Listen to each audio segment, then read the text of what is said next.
भारत के संविधान में मदरसा कहीं लिखा नहीं है, मदरसा चलाने की कोई अनुमति नहीं है। आर्टिकल 27 तो साफ साफ कहता है कि कोई मजहब को प्रमोट करने के लिए 1 रुपये खर्च नहीं होगा और मदरसा मजहब को ही प्रमोट करता है। आर्टिकल 28 तो साफ साफ कहता है कि किसी भी सरकार के द्वारा मान्यता प्राप्त स्कूल में कोई मजहबी तालीम नहीं होगी और मदरसों में मजहबी तालीम होती है। आर्टिकल 30 कहता है एजुकेशन इंस्टीट्यूशन खोलने का अधिकार है। मदरसा थोड़ी, मदरसा एजुकेशन इंस्टीट्यूशन नहीं होता, मदरसा दीनी तालीम सेंटर है, मजहबी तालीम का केंद्र है। मदरसों में वसुधैव कुटुंबकम, नारी तू नारायणी, सर्वमंगल मांगल्य, ये नहीं सिखाया जाता। तो जो आर्टिकल 30 में कहा गया कि भाई ठीक है एजुकेशन इंस्टीट्यूशन खोलिए, मतलब लॉ कॉलेज खोलिए, इंजीनियरिंग कॉलेज खोलिए, बीएड कॉलेज खोलिए, मेडिकल कॉलेज खोलिए, 10वीं 12वीं का स्कूल खोलिए, मदरसा खोलने की इजाजत आर्टिकल 30 नहीं देता। ये आर्टिकल 30 की गलत व्याख्या है, ये संविधान की गलत व्याख्या है। दुर्भाग्यवश देखिए भारत के संविधान में एक भी बार कहीं मदरसा शब्द नहीं आया, इसके बावजूद पूरे देश में मदरसे खुलते चले जा रहे हैं। मदरसा बोर्ड बन गया है, मदरसों की डिग्रियों से लोग सरकारी नौकरी ले रहे हैं, मदरसों की डिग्रियां मान्य हो चुकी हैं। ये और मुगलों ने 500 साल के शासन में 1000 मदरसे खोले थे और संविधान लागू होने के बाद 75 साल में लगभग 3 लाख मदरसे खुल गए, जबकि भारत के संविधान में कहीं मदरसा शब्द ही नहीं। तो भारत को अगर सुरक्षित बनाना है तो केवल आतंकवादियों को मारने से काम नहीं चलेगा। गांधी जी कहते थे आतंकवादी से ज्यादा आतंकवादी को मारने से ज्यादा जरूरी है आतंकवादी सोच को मारना, और आतंकवादी सोच मदरसों में पैदा होती है। और हमारा संविधान भी कहता है भारत में कहीं मदरसा होना नहीं चाहिए। तो अगर वास्तव में भारत को सुरक्षित बनाना है तो सबसे पहले मदरसा बंद करिए, राइट टू एजुकेशन को राइट टू इक्वल एजुकेशन बनाइए, भारत में समान शिक्षा लागू करिए। अगर भारत को सुरक्षित बनाना है तो ये 1861 का घटिया पुलिस एक्ट बदलिए। इसी पुलिस एक्ट का उपयोग करके अखिलेश यादव ने आतंकवादियों का मुकदमा वापस लिया था।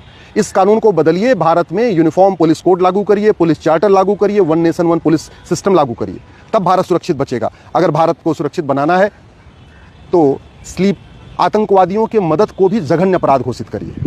भारत की जो बीएनएस बनी है इसमें एक चैप्टर जोड़िए ऑफेंस रिलेटिंग टू टेररिज्म। हमने नया कानून बनाया है लेकिन अभी भी इस बीएनएस में ऑफेंस रिलेटिंग टू टेररिज्म नहीं है।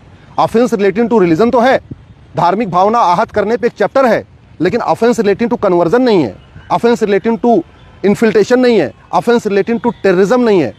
अब समय आ गया है इस भारत के जो नई हमने बीएनएस बनाई है इसमें कम से कम एक चैप्टर घुसपैठ के ऊपर, एक चैप्टर धर्मांतरण के ऊपर, एक चैप्टर अलगाववाद के ऊपर, एक चैप्टर आतंकवाद के ऊपर, एक चैप्टर लफ्ज़ जिहाद के ऊपर, एक चैप्टर ड्रग्स जिहाद के ऊपर, ये इस पर डाला जाए, तब जाके भारत सुरक्षित होगा। अगर भारत को सुरक्षित बनाना है तो ये गवाहों के बयान वाला सिस्टम खत्म करिए, नार्को पॉलीग्राफ ब्रेन मैपिंग कानून बनाइए, ये जो भारतीय साक्ष्य संहिता है इसको बदलिए, narco polygraph brain mapping test करिए और जैसे टेस्ट में पकड़ा जाए उसको सीधे सजा दे दीजिए। आतंकवादियों के खिलाफ कोई भी गवाही देने के लिए तैयार नहीं होता और अंत में आतंकवादी सबूत के अभाव में बरी हो जाते हैं। अगर कोई आतंकवादी, चाहे वो यासीन मलिक हो, चाहे कन्हैया लाल का हत्यारा हो, अगर उसने वीडियो में कह रहा है कि हाँ हमने मारा है, तो फिर उसमें गवाहों के बयान क्यों चाहिए, उसमें क्रॉस एग्जामिनेशन क्यों चाहिए?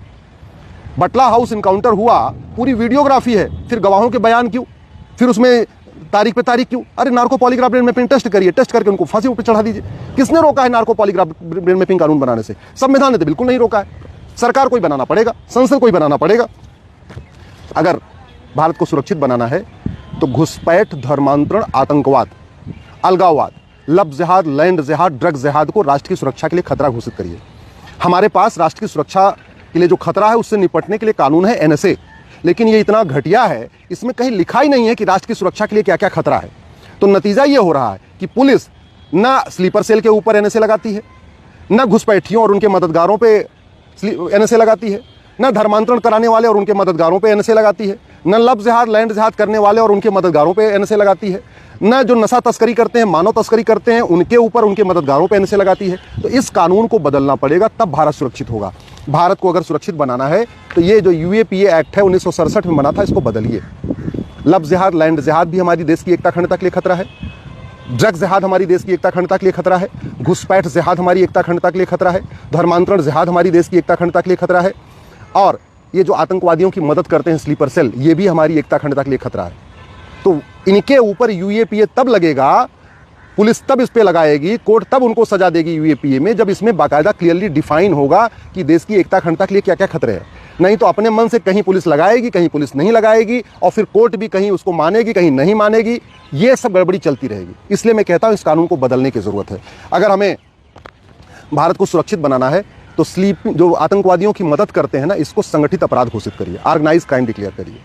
जो आतंकवादियों की मदद करते हैं, जो मिशनरियों की मदद करते हैं, जो नक्सलियों की मदद करते हैं, जो माओवादियों की मदद करते हैं, या घुसपैठियों की मदद करते हैं, या लव जिहाद लैंड जिहाद करने वालों की मदद करते हैं, या जो ड्रग स्मगलर की मदद करते हैं, उनके खिलाफ उसको संगठित अपराध घोषित करिए, जिससे राज्य सरकारें उनके खिलाफ मकोका, गुस्कोका, गैंगस्टर, जिसके पास जो कानून है वो लगा सके।